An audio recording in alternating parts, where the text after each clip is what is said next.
Audio Jungle.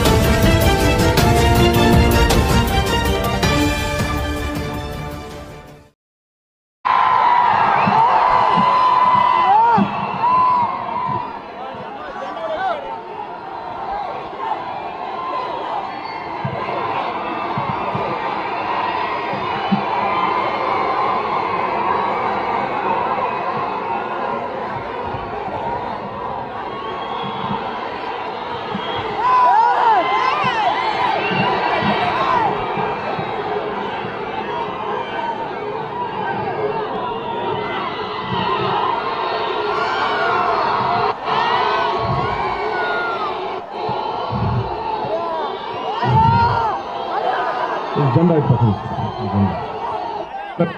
Camera का down तो झंडा एक दिस टाइम ओके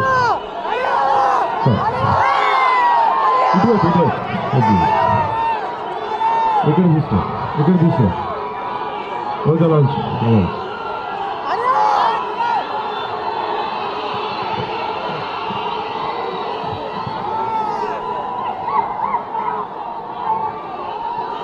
అందరికీ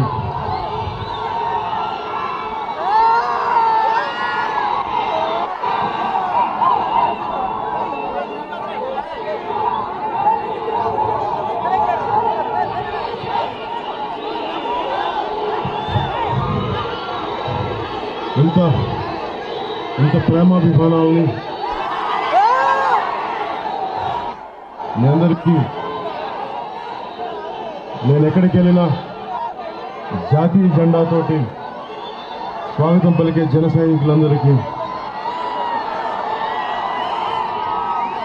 ఆడపడుచులకి అక్క చెల్లెళ్ళకి అన్నదమ్ములందరికీ జన సైనికులకి ప్రతి ఒక్కరికి పాయికిరావుపేట పెద్దలకి ప్రతి ఒక్కరికి నా హృదయపూర్వక నమస్కారాలు. అంటే నేను చాలా పరిస్థితుల మీద మధ్యలో వచ్చాను. జనసేన ఫ్లెక్సీలు కడుతుండగా స్వాగతం పలుకుతుండగా నాగరాజు శివాని ఇక్కడే మన జన సైనికులు ఆ కరెంట్ పోల్ తగిలి చచ్చిపోవడం నాకు చాలా బాధ కలిగించింది. వారి కుటుంబాన్ని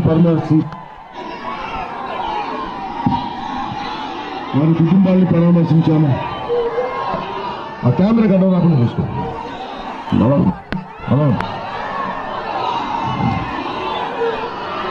వారి ఆత్మకి నాగరాజు శివ ఆత్మలకి శాంతి చేకూరాలని వారి బిడ్డలకి జనసేన పార్టీ అండగా ఉంటుందని చెప్పి మీ అందరికీ తెలియజేసుకుంటూ వారి బిడ్డలు ఒక వయసు వచ్చే వరకు పెద్ద వయసు వచ్చే వరకు వారి చదువు సంధ్యలన్నీ జనసేన పార్టీ చూసుకుంటుందని సవినయంగా తెలియజేసుకుంటాను. అది నేను అనుకుంది ఈ రోజున ఈ ప్రత్యేక పరిస్థితుల్లో పాయికిరావుపేటలో మీటింగ్ చేయకుండా వెళ్ళిపోదాం. మన జన సైనికులు చనిపోయారు ఇద్దరు. ఆ బాధతోటి ఈరోజు ఎందుకులో అనుకున్నాను. అదే యాక్చువల్గా ఈరోజు మీటింగ్ ఉండొచ్చు, మాట్లాడలేకపోతున్న పరిస్థితిలో ఉన్నా అనుకున్నాను. కానీ మీరందరూ ఇంతమంది ఆనందోత్సాహాలతోటి ప్రేమతోటి అండగా ఉన్నందుకు నేను కొద్దిగా మాట్లాడతాను. మళ్ళీ ఇంకొకసారి తూర్పుగోదావరి యాత్రలో మళ్ళీ ఇంకొకసారి పాయికిరావుపేటకు వస్తాను. అప్పుడు మళ్ళీ ఇంకొకసారి మాట్లాడతాను.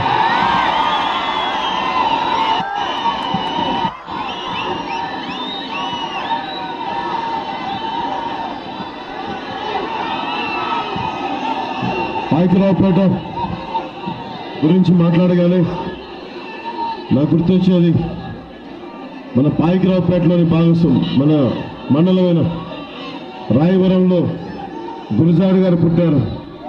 దేశం అంటే మట్టి కాదు, దేశం అంటే మనుషులు అని చెప్పి.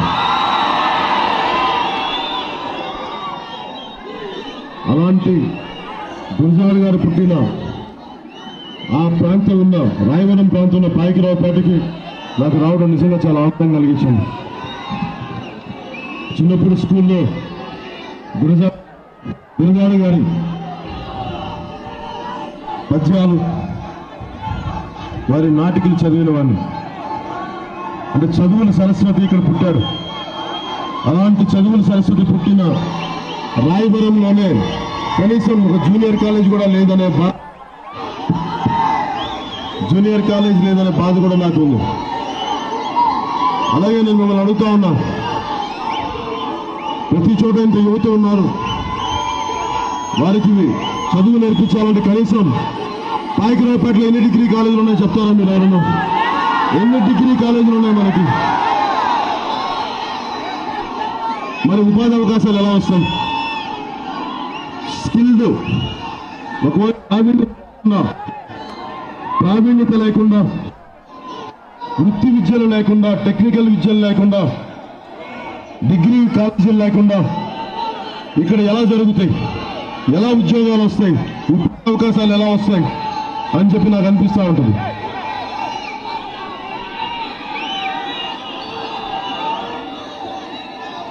మనకి గిరిజన నియోజకవర్గాలతో చూస్తే అక్షరాస్యత చాలా తక్కువగా ఉన్న గురజాడ పుట్టిన ప్రాంతంలో అక్షరాస్యత తక్కువ ఉన్నటువంటి 43% మన పాయకరావుపేటలో. గురజాడ పుట్టిన ప్రాంతంలో చదువు లేకపోవడం ఏంటి? దీనికి మన ఈ మధ్యన చూస్తూ ఉన్నాను, ఒక తెలుగుదేశం మంత్రి కూడా, ఐ థింక్ గంటా శ్రీనివాసరావు గారు అనుకుంటా, 2018లో ఒక డిగ్రీ కాలేజ్ ఖచ్చితంగా స్థాపిస్తాం, 2018లో క్లాసెస్ స్టార్ట్ చేస్తామని చెప్పి ఈ రోజుకి మాటలే కానీ తెలుగుదేశం తరఫున గంటా శ్రీనివాసరావు గారు కానీ కాలేజ్ స్టార్ట్ చేయించలేకపోయారు. అది పరిస్థితి.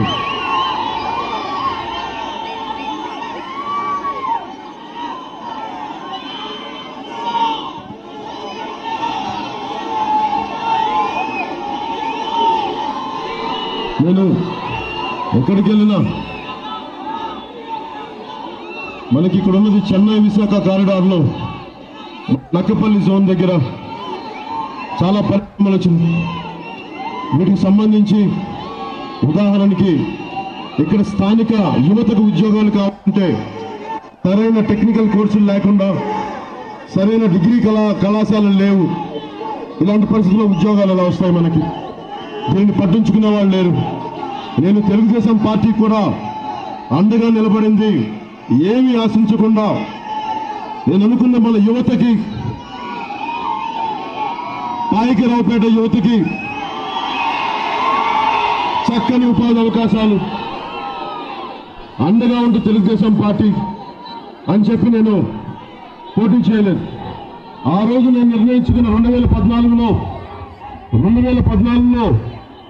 ఆ రోజు నేను పోటీ చేద్దామనుకున్న స్థానాల్లో పాయకరావుపేట కూడా ఒకటి. ఆ రోజున కానీ ఎందుకు ఓట్లు చేర్చడం?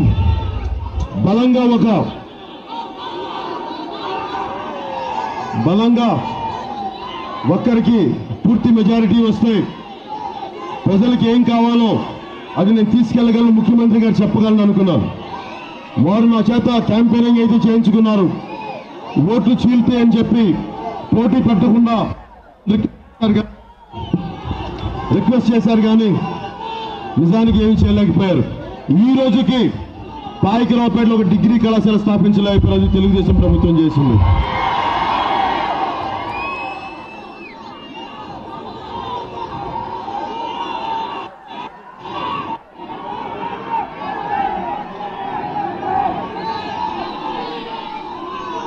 నేను శ్రీకాకుళం నుంచి మన పాయకరావుపేట దాకా వచ్చి నాకు ఒకటే అనిపిస్తుంది, ఎక్కడికి వెళ్ళినా ఒక ప్రభుత్వ ఆసుపత్రి కావాలి.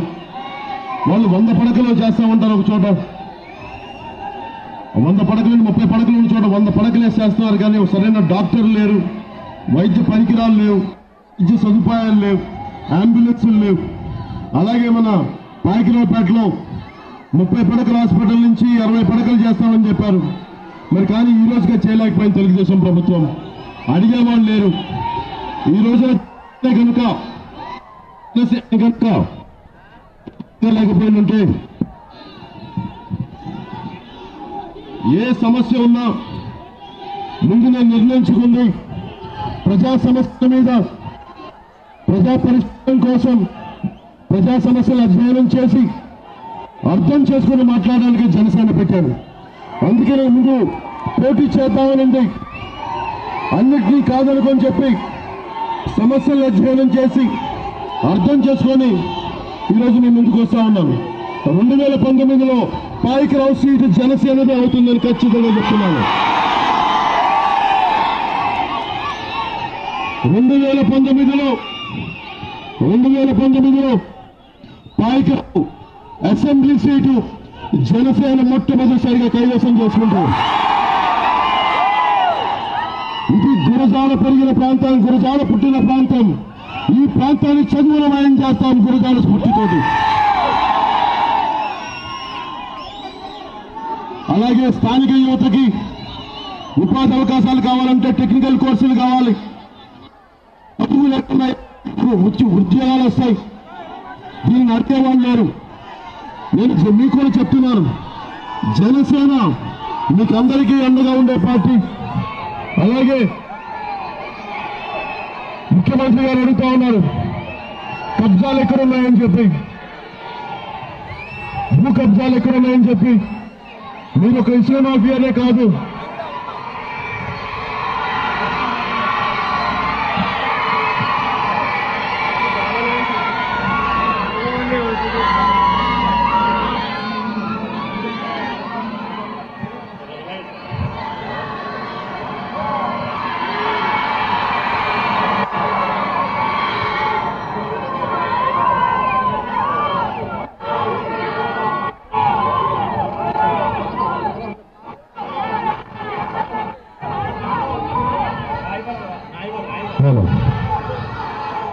అదే ఇందాక మాట్లాడుతూ ఉంటే ముఖ్యమంత్రి గారు అడుగుతా ఉన్నారు ఎక్కడ కబ్జాలు ఉన్నాయని చెప్పి. మీరు నదులను కూడా కబ్జాలు చేస్తున్నారు. 150 మీటర్లు ఉన్న వరహ నది కానీ తాండవ నది కానీ ఇప్పుడు 50 మీటర్లకు వచ్చింది. దాన్ని కూడా మీరు భూ కబ్జాలు చేశారు. మీరు అసలే నదీ ప్రవాహాన్ని పెంచాల్సింది పోయి, జాగ్రత్తగా ఉంచాల్సింది పోయి, ఆఖరికి మీరు తెలుగుదేశం పార్టీ నాయకులు నదులను కూడా కబ్జా చేస్తా ఉన్నారు. మీరు 150 మీటర్లు ఉండాల్సిన నది పాయాలని 50 మీటర్లు తీసుకొచ్చారు. దీని గురించి అడిగేవాళ్ళు లేరు. అలాగే వరదలు వచ్చినప్పుడల్లా మనకి నీరు కొట్టుకొస్తా ఉంటుంది. కరకట్టలు కట్టే పరిస్థితిలో లేరు. కరకట్టలు ముఖ్యమంత్రి గారు ప్రామిస్ చేయడమే కానీ ఈ రోజు దాకా కరకట్టలు ఇచ్చే పరిస్థితి లేదు. వరదలు వచ్చినప్పుడు ఇసుక మేటలు పడే పరిస్థితి. వాళ్ళకి సంతోషమైన ఇసుక మేటలు పడి ఇసుక తోకలు అది కూడా అమ్ముకోవచ్చిన స్థితిలో ఉన్నారు తెలుగుదేశం నాయకులు.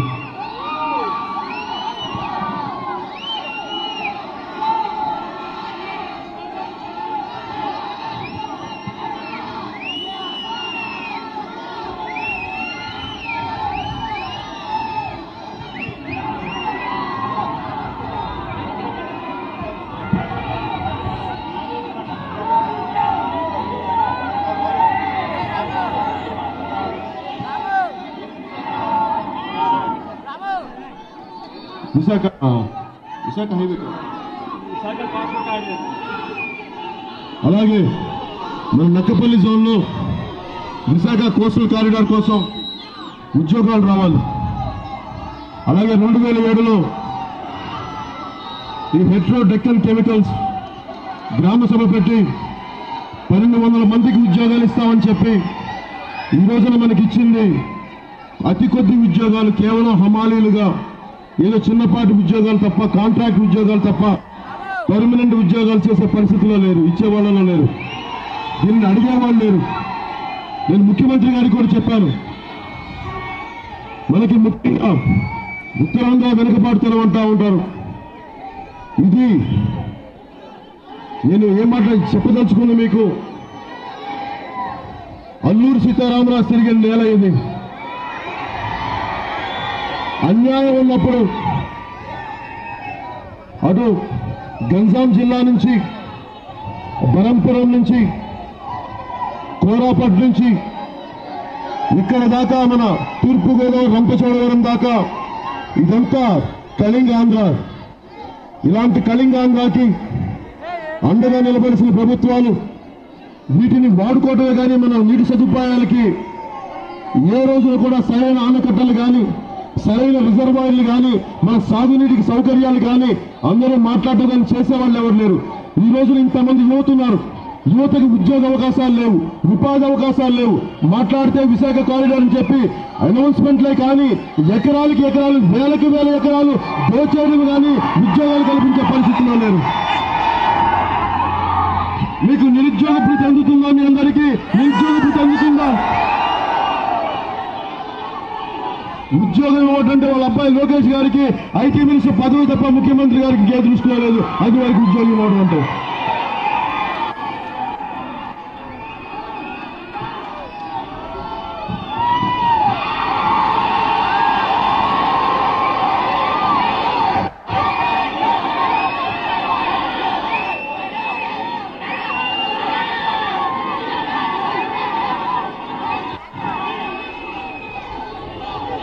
నేను ముఖ్యమంత్రి గారికి పాయకరావుపేట నుంచి చెప్పదలసి ఉంది. పవన్ కళ్యాణ్ సడన్ గా నాకు ఎదురు తిరిగాడు. ఏమైందో ఏమో అంటే మొదటి రోజు నుంచి నేను వారికి ఒకటే మాట చెప్తా ఉన్నా. మీకు స్పెషల్ కేటగిరీ స్టేటస్ సంబంధించి మీరు ఒకటే మాట మాట్లాడండి. 5 సంవత్సరాలు కాదు 15 సంవత్సరాలు కావాలన్న వ్యక్తి ఎన్నిసార్లు మాటలు ఇప్పటికి 3.5 సంవత్సరాలు 36 సార్లు మాట మార్చిన వ్యక్తి ముఖ్యమంత్రి చంద్రబాబు నాయుడు గారు. నేను మొదటి రోజు నుంచి ఒకటే చెప్తున్నాను. ఎక్కడికి తిరిగినా కానీ ఎక్కడికి పోయినా కానీ నేను వారికి కోరుకుంది ఒకటే. మీకు విపరీతం నిరుద్యోగం పెరిగిపోయింది. మన ఉత్తరాంధ్రకు సంబంధించి అటు మన మిగతా జిల్లాలకు సంబంధించి సాగునీటి ప్రాజెక్టు లేవు. యువత పెరిగిపోతా ఉంది. ప్రతి పొలిటికల్ పార్టీకి, రాజకీయ పార్టీకి యువత ఓట్లు ఎంచుకోవడానికి కావాలి, కానీ వారికి ఉపాధి అవకాశాలు ఇవ్వాలి, వారికి సరైన విద్యా అవకాశాలు ఇవ్వాలి, వారికి టెక్నికల్ ఎడ్యుకేషన్ ఇవ్వాలి, వారికి నైపుణ్యంతో కూడిన విద్యా అవకాశాలు ఇవ్వాలని ఒక్కరు కూడా ఏ ఆలోచించిన పాపాలు పోలేదు.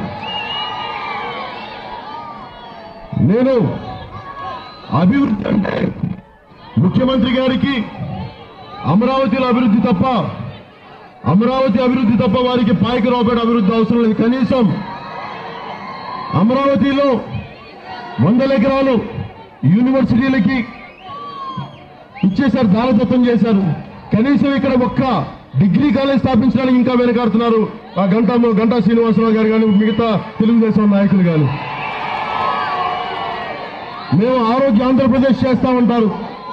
ఈ రోజుకి మన పాయకరావుపేటలో 30 పడకల హాస్పిటల్ 60 పడకలు కూడా చేయలేకపోయారు. అది తెలుగుదేశం ప్రభుత్వం వైఫల్యం, వారి చేతగానితనం ఇది. అలాగే స్పెషల్ కేటగిరీ సంబంధించి నేను మొదటి రోజు నుంచి చెప్తానే ఉన్నాను. కాకినాడలో చెప్పాను, తిరుపతిలో చెప్పాను, అనంతపురంలో చెప్పాను. పవన్ కళ్యాణ్ మాట్లాడినప్పుడల్లా, జన సైనికులు అండగా ఉన్నప్పుడల్లా, జనసేన గలవెత్తినప్పుడల్లా అవసరం లేదు, స్పెషల్ కేటగిరీ స్టేటస్ అవసరం లేదని చెప్పి ఈ రోజున మనం పోరాటం చేద్దాం, ముందుకు దూసుకెళ్దాం, స్పెషల్ కేటగిరీ తీసుకొద్దామంటే ప్రతిసారి నిన్ను చిలకరించేశారు, పోరాటం చేయలేకుండా చేశారు. నన్ను ఇంట్లో కూర్చోబెట్టి బయటికి వెళ్దామంటే దాన్ని నీరు ఖర్చే పరిస్థితి తీసుకొచ్చారు. అందుకే విసిగిపోయి ఎన్నోసార్లు చెప్పి చూసి పోనీ కనీసం స్పెషల్ కేటగిరీ స్టేటస్ పోరాటం చేయకపోయినా పర్లేదు, కానీ ఏ మూలకు పోయినా ఎక్కడికి పోయినా ఇసుకని తవ్వుకొని కబ్జాలు చేసే పరిస్థితికి వచ్చేసింది తెలుగుదేశం ప్రభుత్వ నాయకులు. ఆఖరికి ఎవరో పెద్దవాళ్ళు చెప్తా ఉన్నారు, శ్రీకాకుళంలో, విజయనగరంలో ఈ తెలుగుదేశం నాయకులు ఆఖరికి స్వచ్ఛ భారత్ పేరిటి మీద కేంద్ర ప్రభుత్వం స్టార్ట్ చేసింది కూడా, ఆఖరికి ల్యాబొరేటరీస్ కట్టాల్సిన నిధులు కూడా, బాత్రూమ్ కట్టాల్సిన నిధులు కూడా ఆ డబ్బులు కూడా తోచేశారు. ఒక విజయనగరంలోనే 300 కోట్లు బాత్రూమ్లు కట్టాల్సి వస్తే ఆ డబ్బులు కూడా తోచేశారు తెలుగుదేశం నాయకులు. విజయనగరం ప్రజలు ఒకటే మాట్లాడుతున్నారు, ఈ తెలుగుదేశం నాయకులు ఎంత దిగజారిపోయారంటే ఆఖరికి బాత్రూమ్ ల్యాబొరేటరీస్ కూడా తీసుకెళ్లిపోతున్నారు అమ్ముకోవడానికి. ఆ స్థాయికి దిగజారిపోయింది తెలుగుదేశం ప్రభుత్వం. చాలా బాధ కలిగించే విషయం.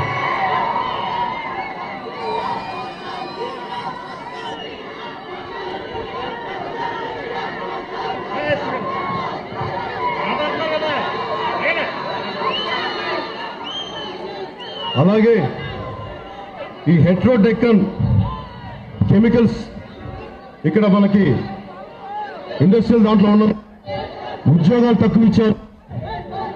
దాని తోడు ఒక 6 మత్స్యకారుల గ్రామాల్లో మన బోయపాడు కానీ, డిఎస్ పురం కానీ, రాజన్నపేట కానీ, అలాగే దొండపాక గ్రామం కానీ అక్కడ వ్యర్థాలన్నింటినీ వాళ్ళ సముద్ర జలాల్లో వదిలేయటం వల్ల అనేక వేల మంది మత్స్యకారులు మత్స్య సంపద కోల్పోతా ఉంది. అది నాకు చాలా బాధ కలిగించే విషయం. మీరు ఉద్యోగాలు ఇవ్వకపోగా ఆ వ్యర్థాలన్నింటినీ సముద్ర జలాల్లో వదిలేసి రెగ్యులేషన్స్ అంటే కాలుష్య నియంత్రణ మండలి రెగ్యులేషన్స్ పాటించకుండా మీరు వదిలేయటం వల్ల అక్కడ మత్స్య సంపద మీద ఆధారపడ్డ మత్స్యకారులు వెళ్ళిపోతా ఉన్నారు. ఆఖరికి ఈ దీంట్లో కనీసం మత్స్య కార్మికులకి బోట్లు కట్టుకునే పరిస్థితులు, తెప్పలు కట్టుకునే జట్టీలు కూడా తెలుగుదేశం ప్రభుత్వం కల్పించలేకపోతా ఉంది. ఇది నాకు చాలా బాధ కలిగించే అంశం. అందుకనే 2019లో మీ కాంట్రిబ్యూటరీ పెన్షన్ స్కీమ్ ఉద్యోగుల సంఘం గురించి నేను ప్రతిసారి మాట్లాడుతూ ఉన్నాను. పాయకరావుపేట మండలం సంబంధించి సిపి కాంట్రిబ్యూటరీ పెన్షన్ స్కీమ్ గురించి నేను చాలాసార్లు మాట్లాడాను, ప్రతి సభలో మాట్లాడతాను. నేను ఒక ప్రభుత్వ ఉద్యోగి కొడుకుని మీ ఆవేదన అర్థం చేసుకున్నాను. నిన్న కూడా చెప్పాను, నర్సీపట్నంలో మీరు కనుక మీ ఉద్యోగ సంఘాల్లోనే 2 మాటలు వినిపిస్తా ఉన్నాయి. కొంతమంది సెంట్రల్ గవర్నమెంట్ నుంచి అది అనుకూలత కావాలంటా ఉన్నారు, కొంతమంది స్టేట్ గవర్నమెంట్ నుంచి అంటారు. ఒకసారి అది కూడా మీరు 2 క్లారిటీ తెచ్చుకోండి. అది కాకుండా రాష్ట్ర పరిధిలో ఉన్నదైతే ఖచ్చితంగా మీరు జనసేన పార్టీకి కానీ పూర్తి మెజారిటీ ఇస్తే కాంట్రిబ్యూటరీ పెన్షన్ స్కీమ్ ఖచ్చితంగా రద్దు చేస్తాం, మేము తీర్మానం చేసి పంపిస్తాం. అలాగే అది సెంట్రల్ పరిధిలో అయితే మేము తీర్మానం చేసి అసెంబ్లీలో దాన్ని ఖచ్చితంగా సెంట్రల్ గవర్నమెంట్ పంపించి దాన్ని రద్దు చేసే ప్రాసెస్ మేము మొదలు పెడతాం, మీకు సవినయంగా తెలియజేసుకుంటున్నాను. అలాగే ఉద్యోగ అవకాశాలు, మనకి ఉపాధి అవకాశాలు కానీ, మత్స్యకారులు కానీ, అలాగే ఎకనామిక్ బ్యాక్వర్డ్ క్లాస్, ఆర్థికంగా వెనుకబడిపోయిన తరగతుల వారికి కానీ ఏ మూలకెళ్ళినా హాస్టల్స్ పాపం చదువుకోలేని పరిస్థితుల్లో ఉన్నారు. కార్పొరేట్ హాస్పిటల్ కాలేజీలు చదువుకోలేని పరిస్థితులు ఉన్నారు. అలాంటి ఎకనామిక్ ఆర్థికంగా వెనుకబడిన తరగతుల వారికి జనసేన పార్టీ ప్రత్యేకించి హాస్టల్స్ పెడుతుంది, ప్రత్యేకంగా వారికి అండగా ఉంటుంది, వారిని ఆర్థికంగా ఆదుకుంటామని చెప్పి మీకు సవినయంగా తెలియజేసుకుంటున్నా. ఎందుకంటే కేవలం పేరుకే పాపం కులం సంగతి కానీ ఆర్థికంగా అన్ని రకాలుగా వెనుకబడిపోయిన తరగతుల వారికి జనసేన పార్టీ అండగా ఉంటుంది. వారికి ప్రత్యేకించి ఆ విద్యార్థులకి, అలాగే గిరిజన సంక్షేమ హాస్టల్స్ కానీ, వెనుకబడిన హాస్టల్స్ కానీ, బీసీ హాస్టల్స్ కానీ అన్నింటినీ క్వాలిటీ పెంచి వాటితో పాటు ఆర్థికంగా వెనుకబడిపోయిన మిగతా తరగతులందరి వారికి చదువులు కానీ, హాస్టల్స్ కానీ మేము తయారు చేసే మేనిఫెస్టోలో ప్లాన్ చేస్తా ఉన్నాం, అవన్నీ మీకు తెలియజేసుకుంటా ఉన్నాం. అలాగే నాకింత ఘనమైన ప్రేమని, ఇంత అండంగా ఇంత ఆదరణ ఇచ్చిన మీ అందరికీ అండగా ఉంటానని తెలియజేస్తూ పాయకరావుపేట యువతకి, మీ అందరికీ ఆడపడుచుకి, అక్క చెల్లెలకి, ప్రతి ఒక్కరికి నా హృదయపూర్వక కృతజ్ఞతలు తెలియజేసుకుంటూ సెలవు తీసుకున్నాను. జై హింద్.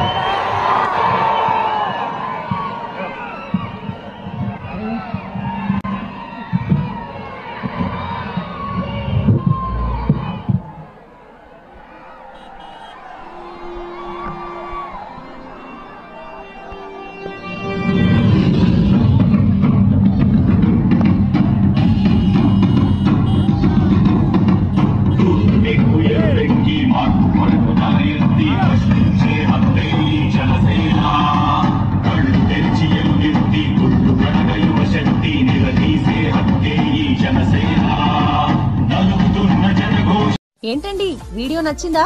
అయితే ఓ లైక్ వేసుకోండి, లేదంటే ఓ కామెంట్ చేయండి. ఎప్పటికప్పుడు మా వీడియోస్ చూడాలంటే సబ్స్క్రైబ్ చేసుకోండి.